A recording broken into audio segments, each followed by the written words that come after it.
Saludos. Hoy tenemos sobre la mesa un documento que, la verdad, no deja indiferente a nadie. Para nada. Es un texto titulado Manifiesto por la Dignidad Laboral y Soberanía Dominicana. Y es, en esencia, un grito de guerra. No es un análisis frío, ni un informe técnico. Es una llamada a la acción muy directa, cargada de emoción y con un lenguaje que, busca sacudir conciencias. Totalmente. Su objetivo es muy claro desde la primera línea. Denunciar lo que los autores consideran una, y cito, práctica peligrosa que se está normalizando en la República Dominicana. El foco está puesto en la supuesta violación sistemática de las leyes laborales y, como consecuencia, claro, el desplazamiento del trabajador nacional. Es un texto de combate, sin duda. Pues vamos a meternos de lleno en ese combate. Nuestra misión aquí es desgranar un poco sus argumentos principales, entender a quién apuntan con el dedo y qué es lo que exigen exactamente. Queremos ir más allá de la superficie para analizar la estrategia que hay detrás de sus palabras, desde cómo definen el problema hasta su contundente llamado final. Lo primero que me llamó la atención al leerlo es que no empieza con datos, ni con cifras, ni con artículos de la ley. No. Arranca yendo directamente a la yugular de una idea, de una frase que, según ellos, se oía a menudo en la calle. Fulano el dominicano no quiere trabajar. La tacha de mentira, sin rodeos, me parece un punto de partida muy poco convencional, ¿no? Es una jugada retórica muy inteligente. En lugar de empezar con un argumento técnico que podría, alejar a parte del público, atacan un prejuicio, una narrativa popular. Al hacerlo, te obligan como lector a posicionarte desde el principio. Te están diciendo, oye, antes de que sigamos, tenemos que desmontar esta excusa que lo justifica todo. Claro. Es una forma de neutralizar la principal defensa del oyente escéptico. Claro, porque si logran convencer de que el problema no es la pereza, sino la explotación, pues ya han ganado la mitad de la batalla argumental. De hecho, argumentan que no es una falta de voluntad para trabajar, sino un rechazo a condiciones muy concretas, y las citan. Sí, las enumeran. Hablan de salarios indignos, jornadas abusivas, condiciones ilegales y trato humillante. La frase con la que resumen todo esto es lapidaria, vamos. Trabajar no es esclavizarse. Y ese es el cambio de marco fundamental. El debate deja de ser sobre la actitud del trabajador y pasa a ser sobre la responsabilidad del empleador. Y del sistema. Presentan esa narrativa del no querer trabajar, no como un reflejo de la realidad, sino como una cortina de humo, una justificación construida a medida para poder incumplir la ley. Al establecer esta premisa, preparan el terreno para la que es su acusación más grave. Y es una acusación que usa un lenguaje durísimo. El manifiesto habla de una esclavitud moderna ante nuestros ojos. Uf. Es un término potentísimo, casi una bomba. Por un lado, capta la atención de inmediato, pero por otro, ¿no corren el riesgo de que se les acuse de exageración? Totalmente. Y que se descarte el resto de su argumento por hipérbole. Ese es exactamente el riesgo que asumen, y yo creo que son conscientes de ello. Por eso inmediatamente después de lanzar esa bomba, intentan desactivar esa acusación de hipérbole. No dejan el concepto de esclavitud moderna en el aire, sino que lo definen con criterios muy concretos, casi como si fuera un modelo de negocio. Sí, lo desglosan. Dicen que ese modelo se basa en 3 pilares. Pagar sistemáticamente por debajo del salario mínimo legal. El primero. Emplear de forma exclusiva a lo que llaman mano de obra vulnerable. Clave. Y, como consecuencia directa, excluir al trabajador dominicano. Están describiendo un sistema, no casos aislados. Al hacer eso, intentan transformar un término emocional en una descripción, podríamos decir, técnica de un sistema de explotación. Buscan que la reacción no sea solo moral, sino también racional. Quieren decir que esto va más allá de un simple incumplimiento de contrato. Es un modelo económico que, según ellos, atenta contra los derechos humanos. Y son muy específicos sobre esa mano de obra vulnerable. Desde luego. Hay una frase que es un dardo directo. Utilizar la tragedia humanitaria de Haití para abaratar costos no es solidaridad, es abuso. Ahí está. Conecta la situación laboral interna con la crisis del país vecino de una forma muy, muy explícita. No se andan con rodeos. Y fíjate en cómo amplían el círculo de la responsabilidad. No solo acusan a quien comete el abuso. La frase clave aquí es: permitirlo nos convierte en cómplices silenciosos. Uf, eso es fuerte. Esto ya no es un problema entre un empresario y un trabajador. Es una interpelación directa a toda la sociedad, al vecino que lo ve y calla, a las autoridades que miran para otro lado. Están, por así decirlo, socializando la culpa, lo que es una estrategia muy efectiva para generar presión desde todos los ángulos.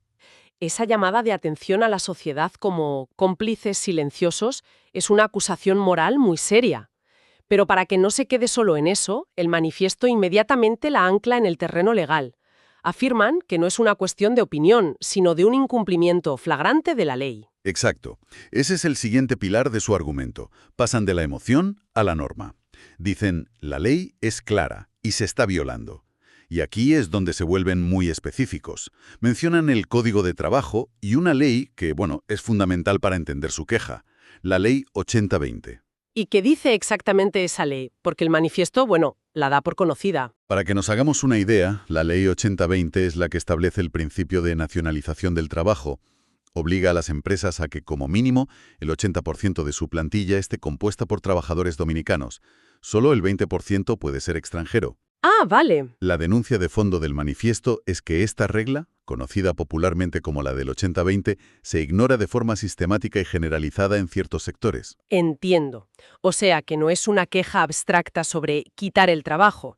Señalan una proporción legal específica que, según ellos, no se cumple.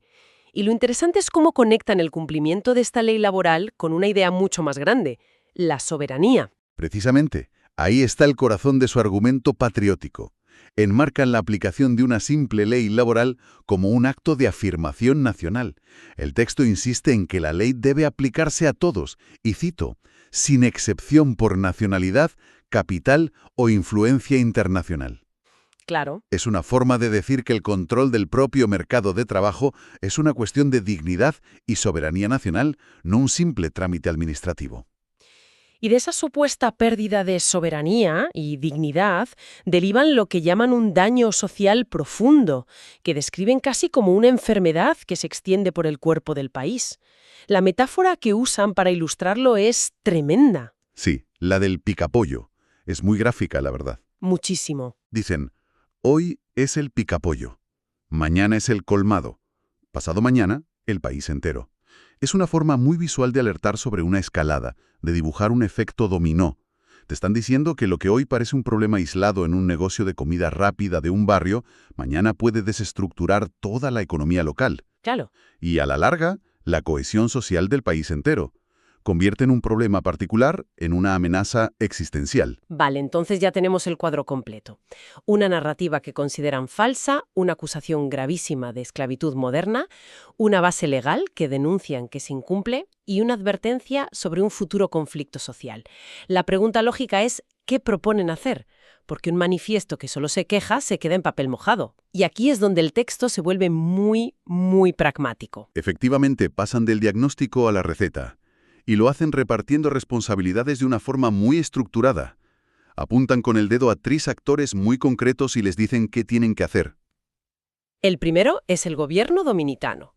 Y la exigencia es muy clara. Fiscalización real, constante y sin miedo. Hay una crítica implícita muy fuerte aquí, ¿no? Muchísimo. Al pedir una fiscalización real, están diciendo que la actual es una farsa. De hecho, la llaman operativos simbólicos. Puro teatro, vamos. Es una demanda de efectividad, no de nuevas leyes. Y aquí es donde lanzan otra de sus frases escudo más potentes. Aplicar la ley no es xenofobia, es soberanía. Se adelantan a la crítica más obvia que se les podría hacer y la neutralizan antes de que llegue. Es una jugada muy inteligente. Es una jugada defensiva muy astuta. Enmarcan su exigencia no como un ataque a los extranjeros, sino como una defensa del Estado de Derecho propio. Muy bien visto. El segundo actor al que interpelan es el propio pueblo dominicano. Aquí cambian de registro y apelan a su poder como consumidores. Ajá. El lema es directo. Tu consumo es poder. Es, en el fondo, un llamado al boicot selectivo. Es un llamado al activismo ciudadano a través del bolsillo. Un clásico moderno, vamos. La idea subyacente es que, si el Estado no actúa con la contundencia necesaria, los propios ciudadanos pueden ejercer presión económica. Presión sobre las empresas que, según el manifiesto, se saltan la ley. Y lo visten de patriotismo. Claro, lo interesante es cómo lo visten. No es solo una decisión económica, lo califican de acto patriótico. De nuevo, el lenguaje emocional y nacionalista. Y el tercer y último mensaje va dirigido a los empresarios extranjeros. Y aquí el tono ya no es de petición, sino de advertencia. es muy firme. La frase es: esta tierra no es tierra sin ley. Es una advertencia sin ambajes. Les están diciendo que son bienvenidos a invertir, pero que las reglas del juego son las que marca la ley dominicana. Advierten que un modelo de negocio que dependa de salarios ilegales y explotación no tiene cabida. Es un intento de marcar una línea roja muy clara. O sea que la estrategia es total. Esta estrategia de 3 frentes es muy completa, ¿sí? Buscan crear presión desde arriba, con el Estado, desde la base, con la ciudadanía, y de forma directa sobre el sector empresarial. Quieren, en fin, acorralar el problema.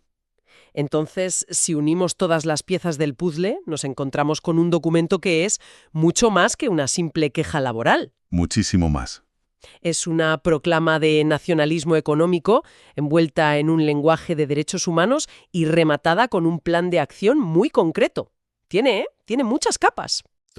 Dicen, un país que permite la explotación termina explotando en conflicto. Con esta frase se posicionan a sí mismos no como incendiarios, sino como los que dan la voz de alarma para evitar el incendio. Esa frase final es muy potente. Justifica toda la dureza del texto. Lo presentan como una herramienta para alcanzar, y cito, ley, justicia y equilibrio, y así evitar un mal mayor. Es una forma de decir: estamos avisando a tiempo para que esto no vaya a más. Exacto. El argumento de fondo es que el respeto a la ley y al trabajo digno no es una opción, sino una condición indispensable para la paz social. Se presentan como una solución preventiva, no como un detonante del conflicto. Y todo esto nos deja con una reflexión final que el propio texto sugiere. Entre sus propuestas para el futuro mencionan la idea de convertir el manifiesto en una carta formal o adaptarlo para su difusión masiva en redes sociales. Sí. Y esto plantea un dilema muy interesante que el documento, claro, no resuelve. El dilema es, ¿cómo se canaliza esta indignación que el manifiesto busca deliberadamente encender de una manera constructiva? Eso es. El lenguaje es confrontacional a propósito para movilizar a la gente, pero esa misma confrontación puede ser un arma de doble filo y avivar justo el tipo de conflicto social que dicen querer evitar. La pregunta que queda flotando en el aire es, ¿dónde está exactamente la frontera entre la defensa apasionada de los derechos laborales y la soberanía? Y la retórica que por su dureza puede acabar generando más división de la que soluciona. Un equilibrio muy, muy delicado.